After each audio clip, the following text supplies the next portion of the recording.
Sebelum kita ikuti kajian yang disampaikan oleh Ustadz Amin Nurbait, ayo channelnya di-subscribe, like, komen, dan nyalakan lonceng notifikasinya. Dan yuk kita simak bersama-sama berikut ini. Bismillahirrahmanirrahim. Berikutnya saat proses. Nah, proses itu yang dimaksud adalah menyembelih. Dianjurkan bagi sahibul kurban untuk menyembelih kurbannya sendiri. Kalau nggak bisa, Pak, boleh diwakilkan ke orang lain untuk menyembelih. Namun pastikan wakil Anda yang menyembelih ini muslim yang sholat. Kalau dia nggak sholat, nggak boleh menyembelih. Karena sembelihan orang yang tidak sholat statusnya sebagaimana sembelihan orang kafir, sebab dia nggak sholat. Dan kemudian dianjurkan ketika menyembelih atau diwajibkan ketika menyembelih untuk membaca bismillah. Bismillahnya wajib. Sementara kalimat lanjutannya semuanya anjuran. Bismillah, Allahu Akbar. Allahu Akbar hukumnya apa, Pak? Tidak wajib. Allahumma hadza minka walaka. Ya Allah, ini adalah kurban yang kau anugerahkan kepada kami, dan ini adalah ibadah untukmu. Maka ini sifatnya tambahan dan tidak wajib. Baik, untuk yang tidak wajib seperti ini dibaca boleh, tidak dibaca boleh. Sehingga kalau ada orang yang berkorban, dia hanya baca bismillah saja, bismillah langsung disembelih, boleh? Boleh, walaupun tidak nyebut nama sahibul korban. Bukan syarat ketika nyembelih harus nyebut nama sahibul korban, bukan syarat. Orang boleh menyembelih korban walaupun dia tidak nyebut namanya, baik nama pribadinya maupun nama orang lain. Makanya kadang kalau saya melihat orang nyembelih sapi, ya, sapinya kan sebelumnya sudah dipukuli, diseret-seret dan seterusnya, sampai kemudian dia ditali dan berhasil ditali sehingga tidak bergerak. Dan diambillah pisau oleh Mbah Mudin, sudah siap berada di leher sapi. Lalu dia mengeluarkan sebuah kertas, isinya bacaan panjang sekali. Akhirnya moco dulu. Wah, sapi ini wis gendang toh, gendang. Kapan toh? Beliau baca dalam teks yang panjang dulu, baru nyembelih. Ini kasihan hewannya yang sudah terlanjur diikat-ikat tadi, tapi apa? Tidak segera disembelih. Baik, ini berkaitan dengan masalah tata cara. Nah, kemudian ketika menyembelih, pastikan tenggorokan, kerongkongan, dan pembuluh darah, yaitu urat leher, putus. Tenggorokan, kerongkongan, urat leher putus. Urat leher itu ada dua. Bapak kalau ngotot, ya, seperti ini ada, kanan kirinya ada urat. Itu kalau putus, darah yang memancar banyak sekali. Makanya ketika menyembelih dianjurkan untuk diputer ke kanan dan ke kiri.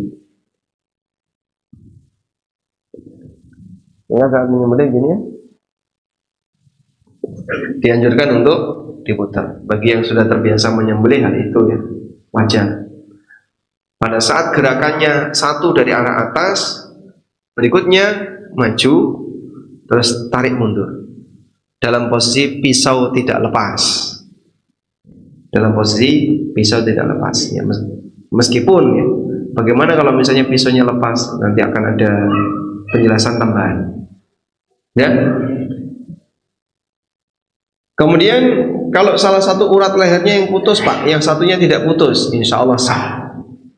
Tapi dianjurkan untuk putus dua-duanya. Sehingga yang putus ketika menyembelih itu ada 4: tenggorokan, kerongkongan, urat kanan, urat kiri, ada 4. Kalau ini bisa terputus semuanya, hewan itu akan lebih cepat mati. Baik, Pak, saya itu takut ya, Pak, kalau menyembelih. Ya, kalau takut, Anda bisa wakilkan kepada yang lain. Namun dianjurkan untuk melihat sehingga hadir dalam proses. Dan nanti Anda bisa berdoa kepada Allah begitu selesai menyembelih, memohon Allahumma taqabbal minna, ya Allah terimalah hewan kurban dari kami. Baik. Selanjutnya berkaitan dengan pasca. Kalau tadi apa? Yang terakhir, yang ketiga, pasca. Nah, untuk pasca kurban, daging itu didistribusikan, dibagikan, dan para ulama mengatakan dianjurkan untuk dibagi 3 bagian. Tidak harus sama ya. Yang penting ada 3 bagian. Yang pertama dimakan sendiri. Yang kedua disedekahkan untuk orang yang tidak mampu. Yang ketiga dihadiahkan untuk mereka yang mampu. Baik. 3 pembagian ini tidak harus sama. Boleh yang dihadiahkan lebih banyak, silahkan. Atau yang disedekahkan lebih banyak, silahkan. Dimakan sendiri lebih banyak juga, silahkan. Boleh. Karena 3 bagian ini tidak harus sama. Sehingga istilah dibagi 3 itu bukan dibagi 3 sama rata, tapi ada 3 pihak yang semuanya turut mendapatkannya. Dia sendiri, orang yang tidak mampu, dan orang kaya sebagai hadiah. Maka kurban boleh diberikan kepada orang kaya, sebagaimana boleh diberikan kepada orang miskin. Tapi kalau zakat nggak boleh, karena zakat itu semuanya milik mereka yang sudah ditetapkan oleh Allah. 8 asnaf sebagaimana disebutkan di surat At-Taubah. Wallahu a'lam. Baik. Kalau salah distribusi gimana, Pak? Maksudnya salah distribusi, kita ngasih hewan kurban ke non muslim. Boleh. Masalah dia mau makan dan tidak urusan dia, tapi itu hukumnya boleh. Sehingga kita boleh memberikan hasil kurban ke non muslim. Wallahu a'lam. Seperti ini biar nanti ada mikrofonnya.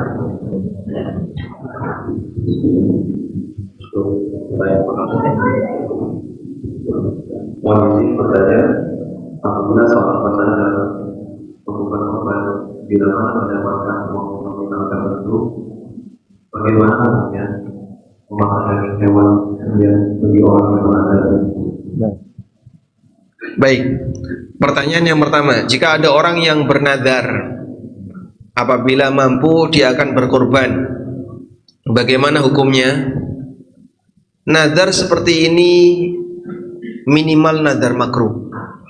Jadi Bapak Ibu bisa bedakan antara nadar dan memenuhi nadar. Kalau nadar jika dikaitkan dengan syarat tertentu, hukumnya minimal makruh. Ada sebagian ulama yang menilai haram, karena Nabi SAW pernah bersabda, innaha la yaruddul qadar wa innama yustakhraju bihi minal bakhil. Sesungguhnya nadar itu tidak bisa mengubah takdir, namun nadar itu memaksa orang untuk keluar dari sifat bakhil. Sehingga orang yang mau beramal tapi pakai syarat, besok kalau saya punya uang ini, jika saya punya ini, maka saya akan ini. Mau beramal ngapain pakai syarat? Kalau mau beramal ya beramal saja, nggak usah pakai syarat. Jika saya sembuh maka ini, ya sudahlah, nggak usah pakai syarat.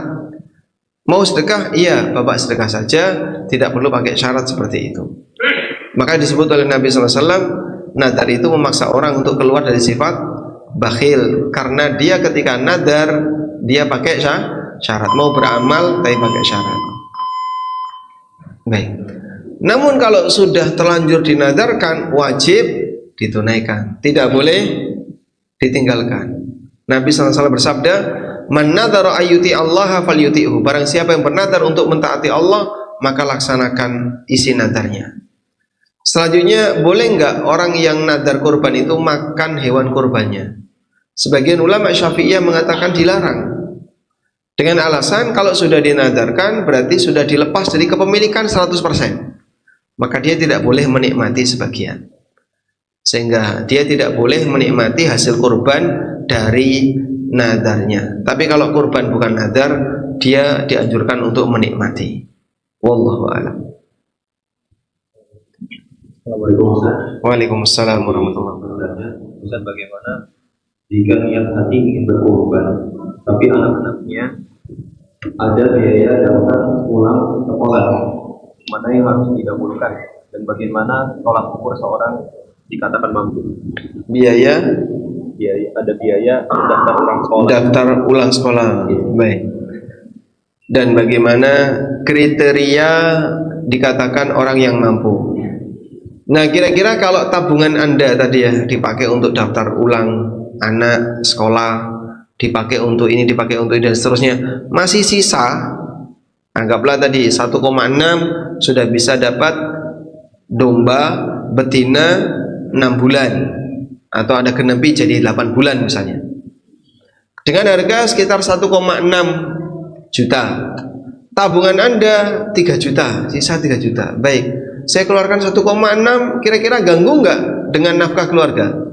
Tidak, Pak. Kami masih sanggup untuk bertahan dengan uang sekian. Baik, kalau begitu silahkan Anda berkorban, karena Anda terhitung mampu untuk berkorban. Itu urusan mampu, batasan mampu bagi mereka yang mau berkorban. Wallahu a'lam. Nah, kemudian kurban di dalam masjid, apakah termasuk ke dalam jual beli? Termasuk jual beli. Pembelian kurban di dalam masjid termasuk jual beli. Maka yang lebih baik begini, transaksinya di luar atau dilakukan secara online. Meskipun nanti ketika pelaksanaan dilaksanakan tidak jauh dari masjid, ada lapangan yang tidak jauh dari masjid, silakan. Namun untuk transaksi jual beli korbannya tidak boleh di masjid. Sehingga bedakan antara proses transaksi dengan proses kurban. Transaksi tidak boleh di dalam masjid, sehingga kalau mau akad ya dia harus keluar dulu. Wallahu a'lam. Ini pertanyaan, apakah bisa mengatakan berkorban sekaligus akikah? Apakah boleh kurban diniatkan dengan akikah sekaligus? Dalam hal ini ulama beda pendapat.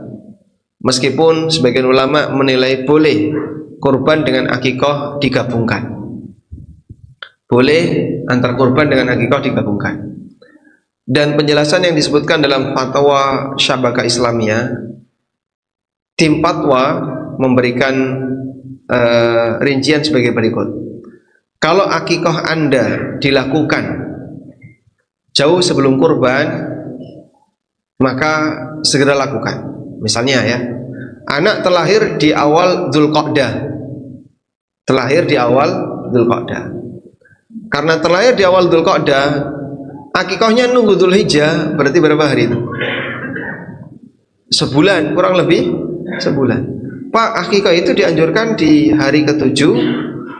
Kalau nggak bisa ya hari-hari berikutnya yang sifatnya kelipatan 7. Nah, kalau kemudian Anda sengaja bulan depan lah nunggu sekalian korban, berarti korban sekaligus akikah. Nah, ini keliru. Akikah Bapak itu sekarang, harusnya segera dibuat akikah. Sedangkan bulan depan itu urusan bulan depan. Maka akikah tidak boleh dipakai seperti tadi ya.